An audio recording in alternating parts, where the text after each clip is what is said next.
ये वीडियो पिछले कुछ दिनों में आपने सोशल मीडिया में काफ़ी बार देखा होगा। ये वीडियो यूएसए की एक स्टेट मिनीसोटा का है, जिसमें आप देख सकते हैं एक पुलिस ऑफिसर एक अफ्रीकन अमेरिकन के ऊपर अपने नी को रख के बैठा हुआ है और ऐसा वो 7 से 8 मिनट तक करता है, जिसकी वजह से इस आदमी की डेथ हो जाती है।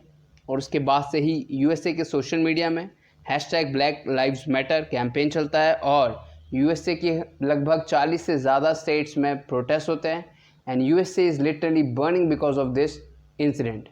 तो जानेंगे आज की वीडियो में कि क्या है ये पूरा इंसिडेंट और यूएसए इसे किस तरीके से हैंडल कर रहा है। मेरा नाम है Amit Singh, welcome to our channel fact check 2.0। ये घटना 25 मई को मिनियापोलिस में हुई, जहाँ पे जो जॉर्ज फ्लॉयड है उनको पुलिस ने पिन डाउन कर रखा था, उनकी गर्दन में अपना घुटना रखा हुआ था और ऐसा 7 से 8 मिनट तक उन्होंने करा, जिसके बाद जो जॉर्ज फ्लॉयड है उनकी डेथ हो गई थी।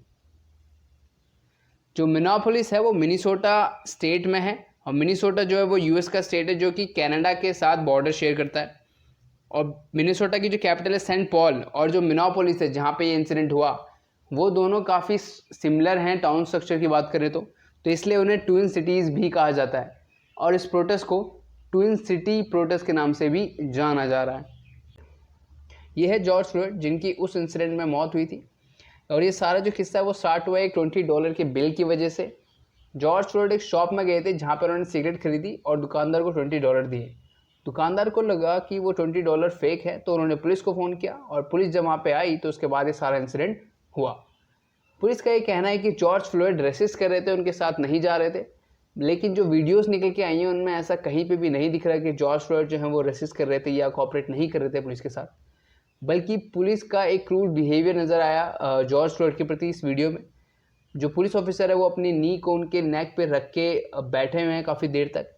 स्टार्टिंग के 1-2 मिनट तक तो जो जॉर्ज फ्लॉयड हैं वो बोल रहे थे, कॉन्शियस थे और कह रहे थे कि आई कांट ब्रीथ, और जो आसपास खड़े लोग हैं वो भी काफ़ी रिक्वेस्ट करते पुलिस वाले से कि वो अपना घुटना उसमें उनके ऊपर से हटाए, लेकिन पुलिस ऑफिसर ने ऐसा नहीं किया और लास्ट के जो 3-4 मिनट है उसमें जॉर्ज फ्लॉयड पूरी तरीके से अनकॉन्शियस थे। और फिर बाद में जब पैरामेडिक्स वहाँ पे आई और उनको लेके गई तो उनको फिर बाद में डेड डिक्लेयर कर दिया गया। और ये हैं डेरेक शॉबिन जो कि एक्यूज़ हैं जॉर्ज फ्लॉयड की डेथ के लिए। और इनका अगर हम प्रीवियस रिकॉर्ड देखें तो वो भी कुछ खास अच्छा है नहीं। इनके ऊपर ऑलरेडी 18 इस तरह के कंप्लेंट केसेस चल रहे थे, जिसमें से सिर्फ 2 जो हैं वो क्लोज़ हुए। हालांकि इन्हें अब निकाल दिया गया है, फायर कर दिया गया है पुलिस डिपार्टमेंट में से और इनके ऊपर चार्ज लगाया गया है 3rd डिग्री मर्डर का और 2nd डिग्री मैनस्लॉटर का। इस इंसिडेंट के बाद ना सिर्फ मिनीसोटा बल्कि यूएस के 40 से ज़्यादा स्टेट्स में काफ़ी प्रोटेस्ट हुए और प्रोटेस्ट काफ़ी वॉयलेंट हो गए और कुछ इस तरीके का नज़ारा आपको लगभग सारे यूएस में नज़र आएगा। Demonstrators converged on the police precinct where the officers involved in the death of George Floyd were stationed. Soon it too was alight and the police were forced to flee their own stronghold. It seems that the protesters have taken over the police station and it's on fire. जैसा कि आपने video में देखा, जो protester है वो काफ़ी ज़्यादा वॉयलेंट हो चुके हैं।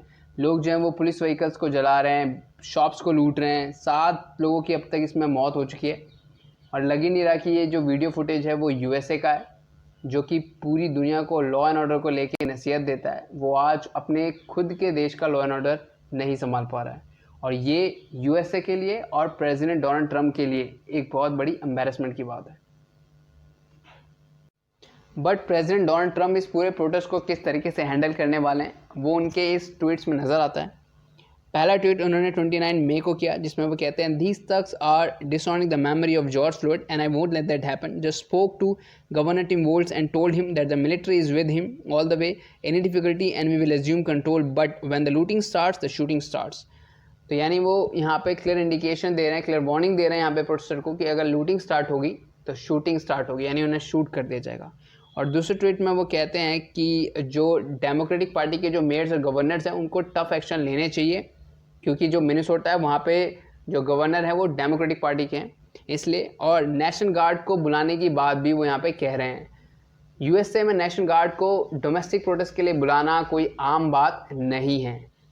हालांकि अब तो सिचुएशन इतनी ख़राब हो चुकी कि मिलिट्री तक को बुलाया गया है और वाइट हाउस में मिलिट्री को डिप्लॉय किया गया है प्रोटेस्टर को संभालने के लिए।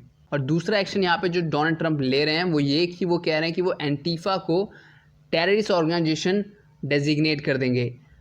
ट्रंप का ये मानना है कि जो भी वॉयलेंस यहाँ पे हो रहा है प्रोटेस्ट में, जो भी यहाँ पे लूटिंग हो रही है, जो भी डिस्ट्रक्शन हो रहा है, उसके पीछे एंटीफा और उसके मेंबर्स का हाथ है। एंटीफा क्या है? एंटीफा एक फार लेफ्ट आइडियोलॉजी वाला ग्रुप है जो कि अपने आप को एंटी फैशिस्ट बुलाते हैं। एंटी फैशिस्ट का ही शॉर्ट फॉर्म है एंटीफा। और एंटी फैशिस्ट का मतलब है कि पूरी दुनिया में अगर कहीं पे भी किसी ग्रुप के साथ डिस्क्रिमिनेशन होता है तो एंटीफा के मेंबर्स उसके खिलाफ अपनी आवाज़ उठाते हैं। एंटीफा की शुरुआत हुई थी जर्मनी में, इसलिए इसकी प्रेजेंस यूरोपियन कंट्रीज़ में काफ़ी ज़्यादा थी। लेकिन पिछले कुछ सालों में देखा गया है कि यूएसए में एंटीफा काफ़ी ज़्यादा एक्टिव है और इसके मेंबर्स को वेरियस प्रोटेस्ट में देखा गया है यूएसए के अंदर। हालांकि जो एंटीफा है वो एक ग्रुप से ज़्यादा एक मूवमेंट है, एक आइडियोलॉजी है, क्योंकि इसका कोई फॉर्मल स्ट्रक्चर नहीं है, कोई हेडक्वार्टर नहीं है, कोई इसका हेड नहीं है। और ये अपने मेंबर्स भी इसी तरीके के मूवमेंट्स यानी ब्लैक लाइव्स मैटर और ऑक्यूपाई मूवमेंट जैसे इस तरह के प्रोटेस्ट से ही अपने मेंबर्स भी ऐड करती है। एंटीफा के मेंबर्स आपको इस तरीके के ब्लैक ड्रेस और मास्क पहने हुए नज़र आएंगे वेरियस प्रोटेस्ट में। और एक बात जो एंटीफा को अलग बनाती है बाकी ग्रुप से वो ये कि एंटीफा अपने प्रोटेस्ट में वॉयलेंस को सपोर्ट करते हैं। यानी उनका ये मानना है कि अपनी डिमांड को मनवाने के लिए अगर आपको वॉयलेंस का सहारा भी लेना पड़े तो वो भी ठीक है। हालांकि प्रेसिडेंट डोनाल्ड ट्रंप ने ये कह तो दिया है कि वो एंटीफा को एक टेररिस्ट ऑर्गेनाइजेशन डेजिग्नेट कर देंगे, लेकिन ये इतना आसान नहीं होने वाला। उसकी दो वजह हैं। पहला तो ये कि यूएसए में डोमेस्टिक ग्रुप को टेररिस्ट ऑर्गेनाइजेशन डिक्लेयर करने के लिए कोई लॉ नहीं है। फॉरेन ग्रुप्स के लिए वहाँ पे लॉ है कि वो फॉरेन ग्रुप्स को टेररिस्ट ऑर्गेनाइजेशन डिक्लेयर कर सकते हैं, लेकिन डोमेस्टिक ग्रुप के लिए ऐसा कोई लॉ नहीं है। और दूसरा कि जैसे मैंने आपको बताया कि एंटीफा एक फॉर्मल ऑर्गेनाइजेशन नहीं है, उसके मेंबर्स का कोई लेखा जोखा नहीं है और उसका कोई हेडक्वार्टर नहीं है, कोई हेड नहीं है, तो इसलिए उसके मेंबर्स का भी कुछ पता नहीं चलता है। तो ये था कंप्लीट एनालिसिस इस पूरे इशू का। आपकी राय में डोनाल्ड ट्रंप को इस पूरे प्रोटेस्ट को किस तरीके से हैंडल करना चाहिए हमें कमेंट सेक्शन में लिखकर ज़रूर बताएं। मिलते हैं आपसे अगली वीडियो में। धन्यवाद।